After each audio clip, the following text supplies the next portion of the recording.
All right, I guess we're there. Well, that happened quick. So how's everybody going? I think Um, everyone's going pretty good. yeah. I So feel like, Wonder, you want to get us kicked off here? yeah. So, Logic and myself were talking about the next subject that we're going to talk about, and this is something that we came across just the last few days that I've never really heard of, and it's very interesting because it's something that I've never heard talked about, and it's called moral injury. And I guess what we're getting out of that is what happens to a person's moral compass when they do something that they weren't prepared to do. That's how I look at it. How do you look at it, was it? I mean, I think you're right with that. Being said, that you know, I think it goes back to the whole we're doing things that we weren't ready for, or like normal people wouldn't do it, but it was normal to us, Sure. type thing. Um, when you think about moral injury, like when you told me that topic, you know, I'm kind of like you. I don't really study moral injury very often or don't know a whole lot about it. So when I started to kind of look into it, I saw, like some of the symptoms and some of the things, or like what is defined as. And honestly, like when I saw it, I was kind of confused, and it brought it to light, that you know it messes with your moral compass. The things that are right, things that are wrong. Uh, you know, it's kind of like what we were talking, about relationships and stuff like that. You know, I think I think that I think it's something very serious, and I think it's a broad spectrum of what all could be labeled as moral injuries. Well, I agree. When I think of moral injuries, I think of, I mean, I'll just put myself out there, for example. Growing up in Northern California, went to the Army, not really realizing what I was getting into. Dude, my recruiter lied to me so bad. I didn't even know I was 13 Bravo. Like, what the fuck? I remember being in basic training, people like, I'm a 13 Bravo, I'm a 13 Delta. They're like, Widener, what's your MOS? I'm like, I don't know what an MOS is, right? So Yeah. I just knew that I was this kid from California. I was like, I need to get out from where I'm from and go to the Army. That's my way out. And that's what I did. And, some of the stuff that I saw and did, I did not expect whatsoever in my life. And I think that's a lot for not just military, first responders, whatever, but it kind of wears on somebody that's not prepared for that. Because, like, my mind was what I was getting at and what I was thinking when I joined was I need to get out from where I'm from. I was thinking 2 steps ahead, not 10 steps ahead. So, what had to happen for me was, I guess, just accept that I signed up for what I signed up for. Because, as well as anybody is, once you sign up, you're there. And it, it's tough for a lot of people. So, take this person that's trying to sign up for college. Hey, their mind's on the money and they're going to get their GI Bill. Next thing you know, boom, Iraq in '05, like we were.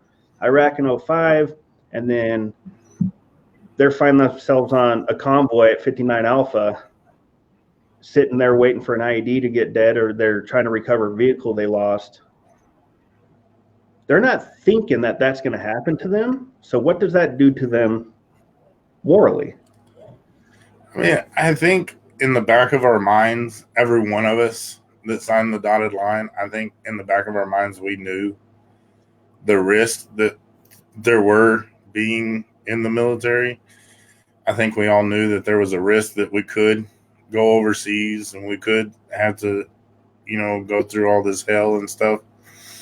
But it's one of those things that I know, like for me, I was sitting there thinking to myself, like, all the cool shit happens to everybody else. I won't ever have to go, and like with my first duty station, like I joined post 9/11. Yeah. And my first duty station was Korea. Yeah. I was like, I ain't going. And then, next thing you know, here I am going. And I'm like, well, it shows how much I knew, but honestly, I don't think any of us went in thinking like, hey, I want awards, or I want this, or I want that. I think we all joined for our own reasons, and like you said, to get out. Me personally, like when I was telling you the story when I was up in Colorado, where me and my dad had the talk, and I don't think what I was thinking back then, it never crossed my mind until it was in my face. Sure. And it was just like, whoa, like this is real. This is really happening. Yeah. Yeah. And, like I was telling you earlier, is I know Green Berets that, they sign up for the best of the best stuff.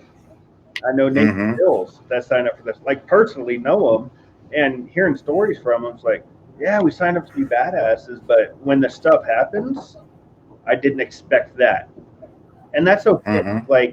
But that's not talked about, because when you put yourself in those, upper echelons of things like that, you're expected to just, I'm the badass, and that's what happens. Right. But I think what people need to understand, no matter what, is everyone has a moral compass, and at some point that gets a little off true north. Yeah. And that's fine, because we're human beings. We have feelings, and we have the heart that everyone has. And you got some of those people that are just, they say that they don't care, but they do. But the way for them coping with it is they don't care. They got to make sure that everyone knows that, and so I think this topic is huge, because most of my friends are veterans, active duty military, with multiple deployments and stuff like that. And if that's you, you probably know who I'm talking to. And it's okay to sit there and feel like you weren't morally right all the time, but it's how do we adjust from there? Yeah, I mean, I think with the moral compass thing is huge, for the fact that when a lot of people I'm just going to use my security background as an example. Back when I was doing private security, there were certain people that were allowed to do certain things and certain ones that weren't. Like we worked a lot of concerts that had a lot of cartel and stuff like that at it, and one of the rules were that you can't walk out in the parking lot by yourself. But I was an exception to that. Like I could go out to the parking lot by myself, because like they knew that I knew how to handle myself. They knew that I was going to come back regardless, and like when you think of it that way, you're like, oh, well, I got this covered. But then when you look at it through a civilian's eyes, they're looking at you like there's something got to be off up there to make you think that you even want to go out there, Sure. And and I told the security company numerous times, like, it doesn't matter what happens, you're going home at the end of the night, even if I don't, and that was the mentality that I had. And me and you had talked about it. One of the reasons why I joined or started the whole security thing is because I wanted that brotherhood back, that like what we had before. Yeah. And it's like you were telling me, you're never going to have that doing something else. You're going to, you got, and I didn't want to believe it, because I was like, man, they're sticking their neck out too, but it's to a different extent. And now when all this happened, like my company was loving the fact that I was out there willing to do this stuff. And there was a couple others that were. Back when we had a crew that was mainly combat veterans, it was, it was like crazy. Like nobody wanted to mess with it. Then we started getting bigger, so we started hiring more people. But as we started doing that, it kind of faded out. The whole mentality of, I'm going to get everybody out of here, even if I don't. And that's one of the reasons why I had to walk away from it, because it wasn't the same. It wasn't the same feeling that I had. Yeah. And like I said, you have these new guys that are coming to work for us. They're 21, 22 years old, barely know what any of this is. And they're looking at me like, what's wrong with you, guy? Like, how come you're not afraid to go into a crowd? And why are you not afraid to deal with riots? Why are you not afraid to take drugs off of people? Like, even though that was my job and that was what I was getting there, I was paid to do. Like, I never thought of it.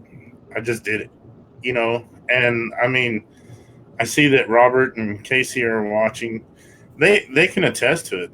Robert was one of them. We used to call ourselves the Bash Brothers because nobody would mess with us too, But Robert and Casey can both attest to, like, we acted on instinct rather than the moral compass thing, like you're talking about. And I just don't know that if I had a sane mind or a mind that would process what I'm about to get myself into, I can't promise that I would have made the same choices or the same moves or the same decisions. Well, I think, with that being said, is when you joined, and I got a pretty good example of this after I talked about you, but when you joined, when I joined, we had a pretty straight moral compass, I think, and and then it knocks us off our true north a little bit, and we kind of stick there, if that makes sense. And we stick there, and it makes sense for us because we know what it was like to be true north, but get knocked off balance. We just kind of stick there because we were stuck in that environment for so long, and that's all we knew. And that's okay.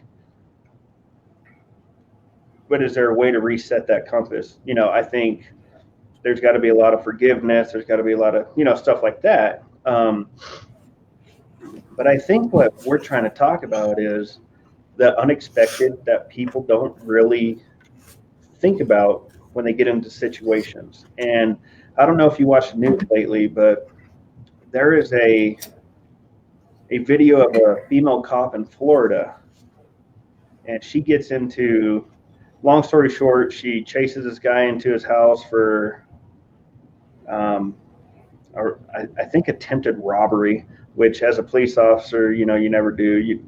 You don't do that stuff. But at that point, the way that she was handling the situation, you can tell this woman didn't know how to, or didn't expect what was going to happen. And woman, man, whatever, you can never predict this. But she went into this, hoping for the best and relying on her training. And she ended up shooting the suspect's mom instead of him. Like, what do you think that did to her? She's probably sitting there like, holy shit, why am I a cop? Shot the wrong person. Oh my God, yes. Yeah. So, and then, so I don't think she ever went into her job, just like we didn't ever go into our job, thinking that was going to happen to her. And that in itself is not at all. That in itself is traumatizing. So, and it's not just military, it's not just first responders. There's trauma. People get moral injuries from everything. Like, you really can't put a title on the people affected by it. I mean, like we were talking before, people that go to prison. I mean, You Hmm. go to prison for something that you did, and chances are a lot of the people that are in prison right now, a lot of them did it not in the right mind.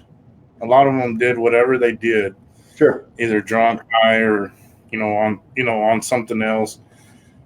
And a lot of them made those mistakes young. Yeah.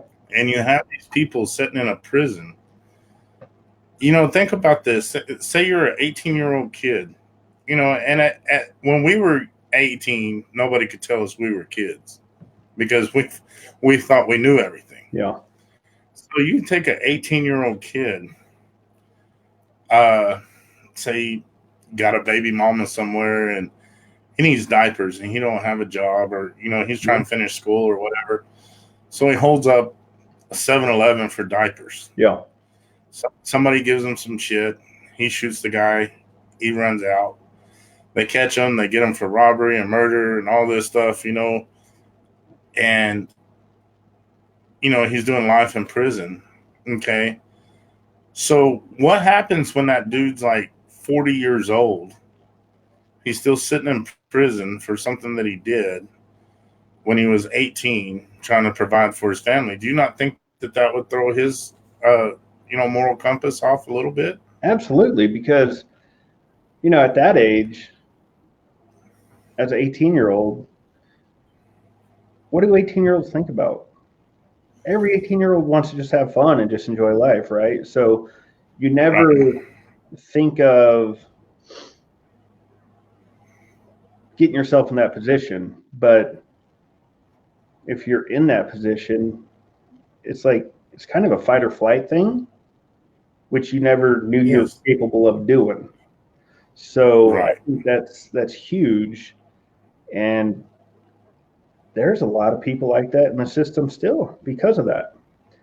You know, I mean, I guess you can't say poor life choices or decisions. It's just caught up in that whole, Caught up in a moment of something, yeah, caught up in the moment with whatever you're doing, and the next thing you know, you got to provide. Absolutely, that puts people into a hard spot. And absolutely, that's going to make people that actually want to provide do things that they would never do. No.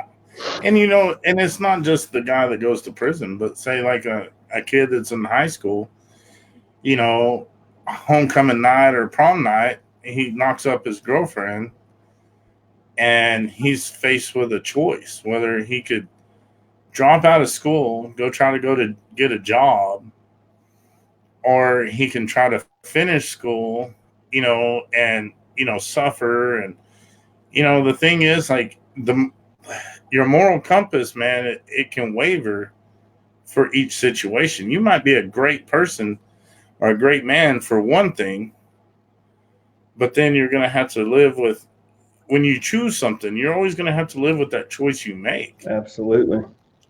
And so, like, say I decide, knowing I have to go to work tomorrow. Say tonight I decide I'm going to twist off and get drunk. Okay. I made that choice to get drunk, knowing that I have work tomorrow. And say if I don't make it to work tomorrow, that's a consequence of the choice that I made tonight. Sure. Now, is that morally right? I'm a single dad. No, that's not morally right. It's not the right thing to do. We know that. But, get 10 or 12 shots in, I mean, you're not thinking with your moral compass. You're thinking about, we're having fun. You're caught up in the moment. Yeah. Yeah. And Yep. No, I see what you're saying. And I guess the same goes back to the kids that we throw in combat, the kids that we throw in first responder roles. Like, they're caught up yes. in, as a, first responder, and what you're caught up in the, oh shit, I saw cops, that looks amazing. Hey, then, Yeah. next thing you know, you're going through the police academy, and you're like, I'm gonna get the bad guys, and then you're involved in the cops involved shoot. You don't know about that stuff. You know what I mean? Paramedics are another one that's so largely overlooked. They go through their EMT school, and they ride on the ambulance, and they go to call, and they're just not hands-on, and they're just watching people do their thing. Next thing you know, boom, they're on their own. They got a driver and they're a paramedic in the passenger seat. They're going to their first call. They go to a car accident and they can't save a person. What do you think that does to their moral compass? You know what I mean? It's like, see, I know it tears them up. I know it tears them up. You know, it'd be cool to ride in an ambulance. It'd be cool to take the bad guy on foot as a cop. That'd all be cool. But I never thought I'd get in an officer-involved shooting.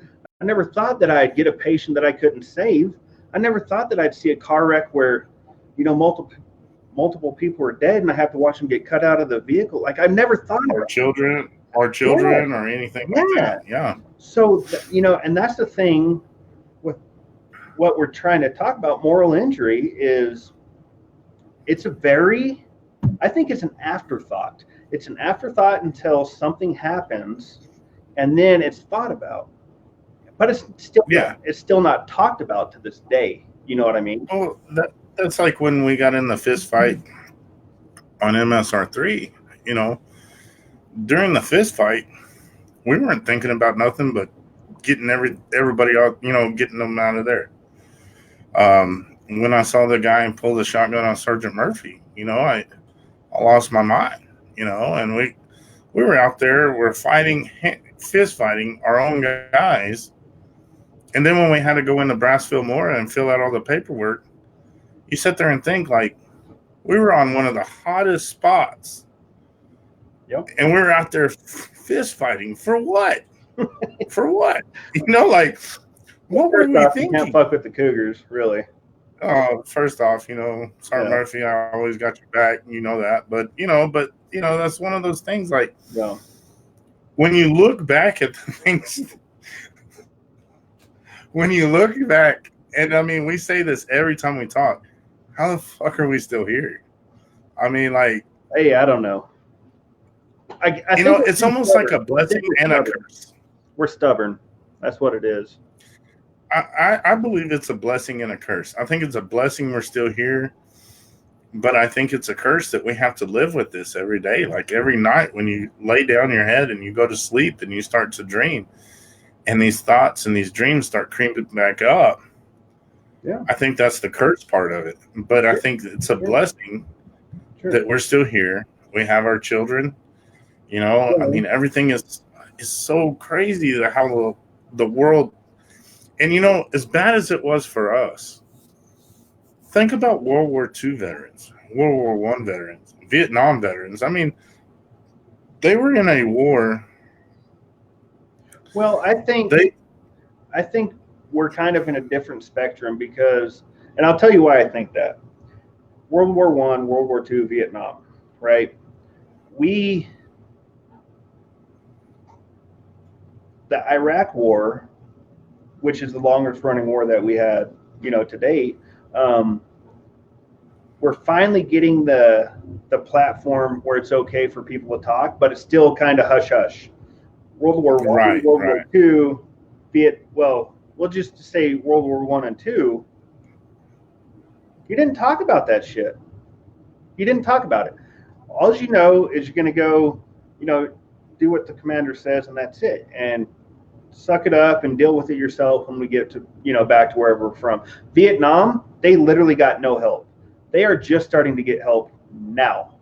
And that's what's sad about that. So I think it's kind of it's not out of line to compare it, but it's different. It's a whole different generation of war. Right. And you know what I mean? So I had this conversation last night after dinner. Look at the men in the 40s versus the men today. You know, like if you took your wife out to dinner in the 40s, you would have on a tie, you would have on a suit, you know, you'd have your overcoat and your gloves, and your wife would be dressed in a dress and, you know, hair all dolled up. Nowadays, you see people going out to eat in their pajamas and their hair all messed up, you know, like. You've been following me? No. But what I'm getting at is back then, like the men, the men had a certain role that they played in life. Well, so And they expected that life, and they were made to be more rugged, more, whatever. So when they fought these wars, like, I think they weren't expecting like the actual war, like, storming Normandy or whatever. I don't think they were quite ready for that, but I think they were a little more prepared for the way that they were brought up, for the fact that they were brought up to be this man that's not going to let nothing happen to him. I think what you're getting to and what you're talking about, Wazik, is a very slippery slope, because that could turn into a whole different conversation, honestly. Yeah, it's good, but it could spiral that way, which is great. But no, I agree with you. It's just, and it seems like the ones that had the less to lose were the ones that were more apt to say, you know what, fuck it, I'll do it. Let me go do it. Absolutely. And like the ones that had families, the ones that had kids already, and the ones that, they were like, y'all want to go do it? Y'all get that shit, bud. Well, go get you a handful. On the same note, some of the best warriors that I've ever met and still know, active duty and veterans to this day, have families, and they were the ones that were more than willing to try to do their part to an extent because of their family and whatever they could do. I guess that's what I'm getting at. But yeah, it's hard to compare the wars up to Iraq. Right. It is hard to compare them. And the Vietnam veterans, look at the card that they were dealt. Is start of this war, and you got people that didn't even want to go to war getting drafted. What did you get out of that? You know what I mean? Yeah, it's crazy. It's crazy. You're not going to get positive results out of that. But people. Well, going back to like the way we were raised, and like in the different cultures and different age groups, or the different generations, that deal I was telling you about earlier that I was kind of confused about, or like that article I sent.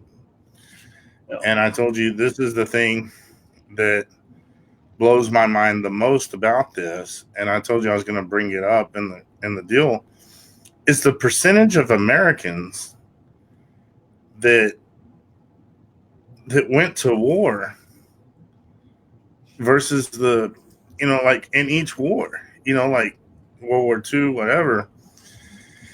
That was very alarming to me, because you go around now, and what's crazy about it, like you can attest to this, you go around now, you can almost not do anything without running into somebody who was in the military, whether they were in it or their husband served, their wife served, or dads, uncles, brothers, whatever, right?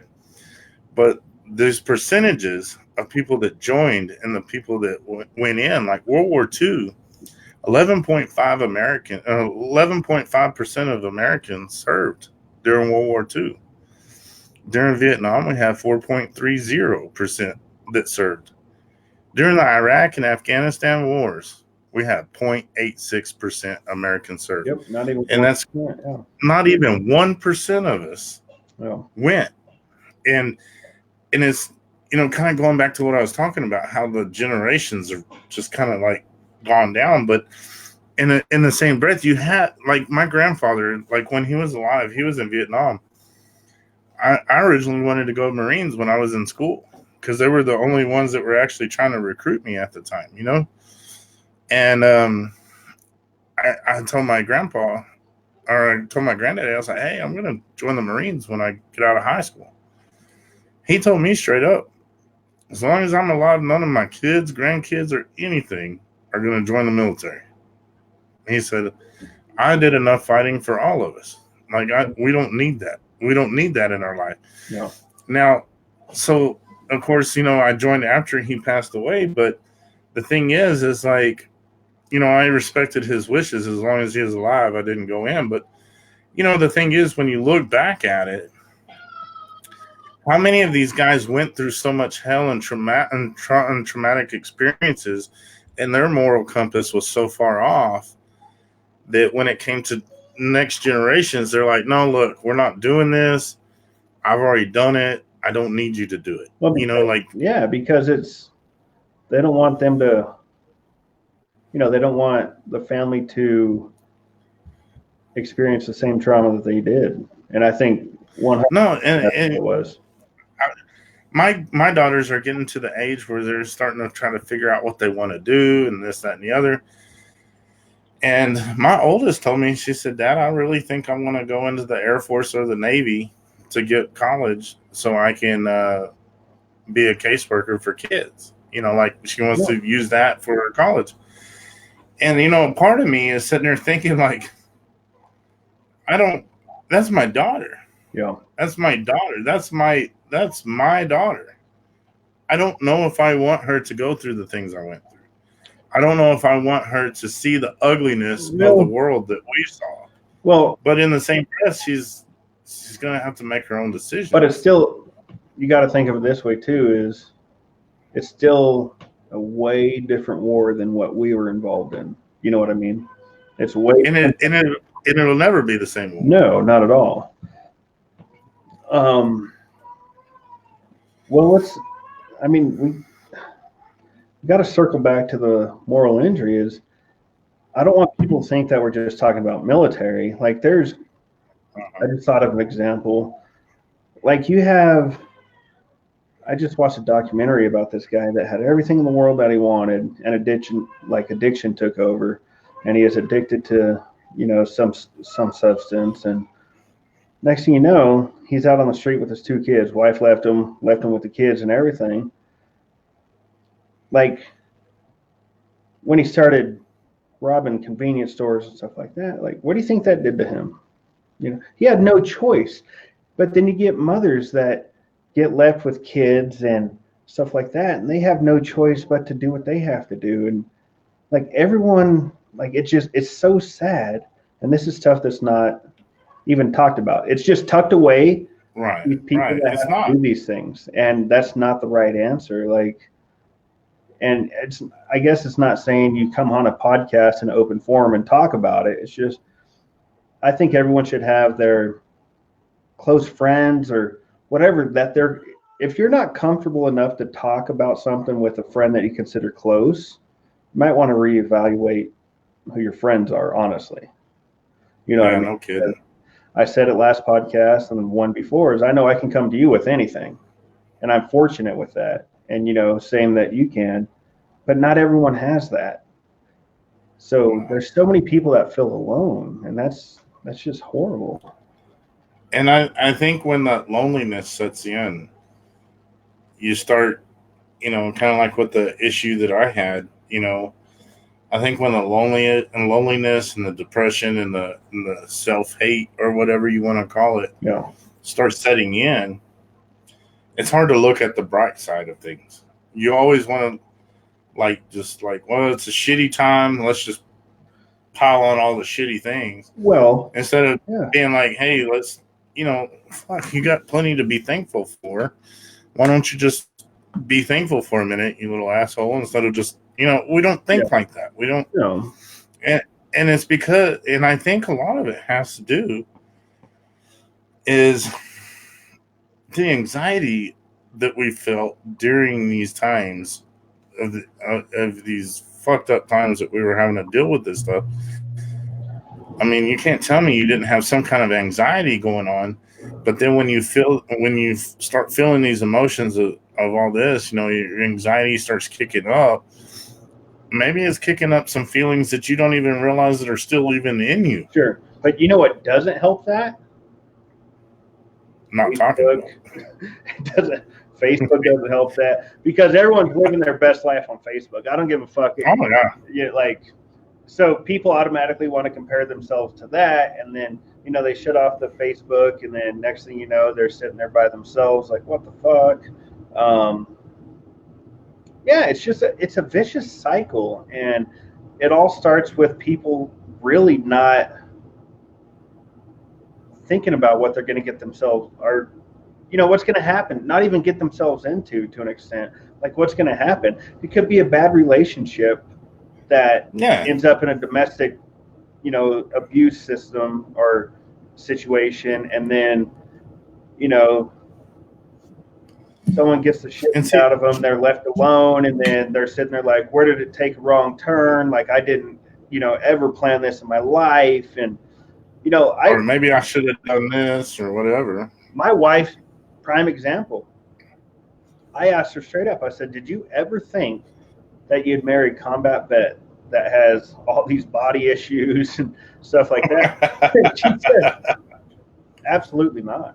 Absolutely not. She's a sweet because it's not part of the Disney princess dream. No. So, instead of marrying Ken, she married G.I. Joe, and now it's all broke down G.I. Joe. Like a broke dick G.I. Joe, like the sick Call Ranger G.I. Joe. I've been watching this show on Hulu called Catch-22. Have you seen it? I've heard of it. Yeah. Well, and like I was watching it, and the main character of this show pisses me off because, what they were doing was wrong because every commander wanted to have the most missions, so they were just adding it. Man, that shit's too far fetched. But what's pissing me off is he was trying to find so many ways to get the fuck out of the missions. Yeah, like he went to the doctor and was like, "Hey, I'm crazy. Can you ground me?" He was like, "Yeah, I can ground you." He was like, "Well, then do it." He was like, "No, I can't because you told me you're crazy. You telling me you're crazy means that you're not crazy. You're just trying to get out of that. Yeah. But if you ask me to ground you, I can ground you because you're crazy. It's a catch-22." And I mean, like, this dude started saying he had liver problems. This dude tried to say his appendix was messing up. Like, he was doing everything he could not to go back up in the air. And I understand, like I said, that's a different war. He was dropping bombs on these places while they were shooting up at him. Watched his buddies getting shot next to him, and I get it. But in the same breath, like, in our unit, that would not have flown. For one, how do you tell a guy with one leg, like, first time, I don't really feel good today. I don't think I'm going to go on this mission. Well, you don't. You don't. That's America's top. You don't do that. We all knew that. No. I mean, you describing that show, just 100% I won't watch. It pisses me off every time I watch it. But it's just like, let's circle back around to I think moral injury, if you expect it, you're one in a million, that go in there thinking, shit, this is going to happen to me. Shit, I'm going to deal with it this way. And, for the rest of my life. Yeah. And, like I said, domestic violence. Not just temporarily. This is for the rest of my life. Forever, I've got to deal with this. Yeah. My wife has to help me out of my recliner sometimes, like, so, but. I don't even want to get to it, man. But it's just like, let's circle back around to the people that find themselves in relationships that they shouldn't be. This isn't just military. This is life. This is everybody. This is life. And that's what's sad about it. We are not taught to even equip ourselves for the unknowns. And when the unknowns happen, we don't know how to handle ourselves. No, not at all. And will we ever? I don't know. I know from what I've been through, I think that I can equip myself as much as possible, and I can expect the worst outcome. But I learned that the hard way, if that makes sense. You know what I mean? I agree 100%. I mean, and it's not just the combat that I remember about our deployment. With my ex-wife being pregnant with my first kid when I was over there, had to deal with that. while I was over there, and thinking of all that stuff, and you know, drama going on at home. Like my sister was in an abusive relationship when I was overseas, which I didn't even know about till I got back, and that dude was long gone, and I ran into him a couple of times, but I kind of made it known that he needs to get you know as far away from me as he can. But all this stuff was going on. My great uncle, that was like one of my heroes growing up. He was in Vietnam. He was in. He passed away when I was over there, and I mean, like we all had our own things going on at home, plus everything that we were dealing with there. I mean, Yeah. there was a lot. There was a lot on our plate, and But I think that's a it's lot that we didn't expect either.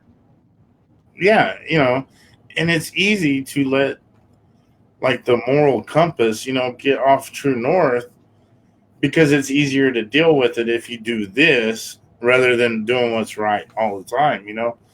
And golly, man, this is one of those things that I think a lot of us have, and we don't even realize it. Yeah.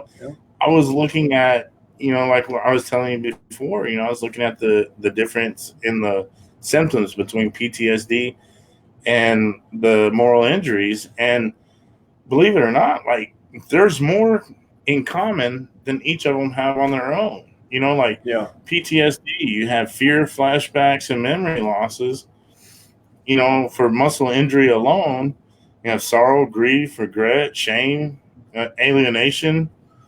And then on both of them, you have anger, depression, anxiety, insomnia, nightmares, and self medication with alcohol and drugs. Yeah. I mean, like, if I would have just read you the one that is both, automatically you'd be like, that's just PTSD. Yeah. Or you would think, like, until we brought it up tonight, moral injury would have never came to my mind. Well, I would have been like, I don't think it comes to PTSD. anybody's mind. Exactly. I think that what was that movie? Hacksaw Jim Duggan. Hacksaw Ridge. Hacksaw Ridge. Hacksaw Jim Duggan Ridge. Well, that's Garrett Cheers, was because wasn't he like religious, and then he said he'd never fire a shot or something? That's prime example of it. But he was kind of expecting it. But whatever. I don't know. I think this conversation can go on and on. It's just this might be enough to spark people's thought process. Like, yeah, exactly. Think about bears and how do they handle it instead of burying themselves in the dirt when we'll just push that shit away. Like, hey, not everyone has it, but not everyone's immune to it either. No, and I mean, let me ask you this: what about a mother that loses a child? Oh, that's horrible. I mean, that's a whole. I can't imagine. That's a whole different. I can't imagine burying one of my children. But if I ever had to, I guarantee you, I would not be myself for a long while. No, absolutely. My mom. I have a sister that passed away when she was young. Like when she was. I don't know if she even lived any. She might have been stillborn. I just know that my mom had a daughter that did not live. And, with Christmas coming up, my mom has this little Snoopy ornament that was hers. And it always goes at the top of the tree. Sure. That was Robin's ornament or whatever, And, that could either push you one or two ways, I believe. Like with my mom, I think it pushed her more compass straight north. Like, I'm going to love my children as much as possible. I'm going to cherish the fact that they're here, and, stuff like that, right? I think it could push you that way, or I think it could push you into a very unhealthy way that could turn out horrible. Absolutely. And I, like I said before we started this, man, this topic alone can hit on so many different things that. Yeah, because it's not, and I think that's what I want people to understand also is it's not just directed at veterans, combat veterans, first responders. It's life as a whole. There can be so much stuff that, I'm not trying to knife hand everyone, but anyone can experience this stuff, and I bet it's something that nobody's thought about with whatever trauma they've been through in their life. And I've never heard it, honestly, until two days ago? I've never even thought about it like that. I never thought about it until you sent it to me about 3 hours ago. Yeah, I mean, hey, so that right there tells you that I bet a lot. But it's overlooked. It's overlooked. It's something that people would rather push below than to bring to light to where we can actually get some help for these people that are having these issues. Help them out, help them get better. Like that's the thing that I think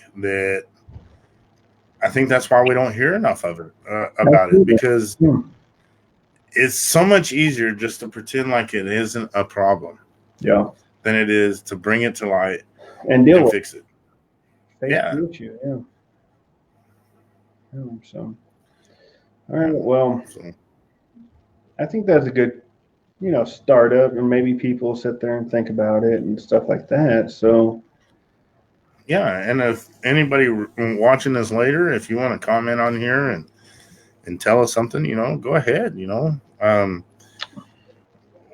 We try to answer people as best as we can. We're not doctors. We're not psychiatrists. Like, disclaimer, like, we're just a couple of veterans that like to drink whiskey and talk about things. So the things that we talk about on here, it's not like we have a doctorate in this, or we don't. It's just something we feel really strong about, and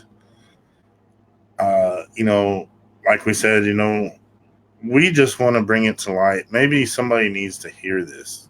Absolutely. Maybe somebody's sitting at home and maybe they've never heard of a moral injury before. Maybe they never heard of it. Maybe they're like us. Dude, I think like 90% of the people that I know have not heard of it. Honestly. I don't see how you could hear of it, because I mean, like, bouncing around with therapists and stuff like that. Well, on the plus side with that is I see that there's a lot of people are trying to bring to light mental health issues, and they're trying to talk about it more, which is exactly what we're trying to do. And it's kind of the weird timing that it's happening. So it's good. Well, and I do want to thank those of you that watch our videos, especially when you get to this point of the video. Man, y'all are awesome. We have not got a video yet that we've uploaded that was actually a podcast that has less than 1,000 views now. That's great. And looking at the chart of where all we're seeing, we're now international. I don't even know 1,000 people. I don't either. If I do, I can say passing. Yay! No, y'all are awesome, sharing it, liking it. Man, I can't thank y'all enough, because this isn't for us. I mean, it helps us talking about it. I know it's got to help us, because I always feel better after we have these talks. but it's not for us. It's for everybody else, that anybody that needs it, you know. I think that we're on to something very good, and I think that the people that are listening to us and liking us and sharing us and telling people about us and this, that, and the other, guy, I can't express enough how when we started this, I was thinking maybe 100 and 150 views, maybe at the most. And I'm, you know, I'm blown away with the support we're getting. Oh, me too. I didn't expect it at all. And even if we didn't have it, I'd be fine because I'll still keep talking to you about it. Oh, yeah. We'll just keep recording it, and maybe one day somebody will listen to it and say, you know what? I know what that guy's going through. I feel it too. But we know it's a work night. We're going to get off of here and tell everybody good night. We forgot to do it last time. We didn't do our toast. Toast to Hill. Yeah, well, it's gone. Hill would be proud. Hill would be proud of you. He'd be proud. But anyways, I just want to tell everybody thank you. And until next time, it'll probably be sometime next week before we do another one. Yeah. Maybe Monday, Tuesday, or Wednesday. Do what? Maybe Monday, Tuesday, Wednesday, Thursday. Yeah. There's no it'll be sometime next week. But everybody pay attention and be looking for it next time. All right. Thank you all. Thank you.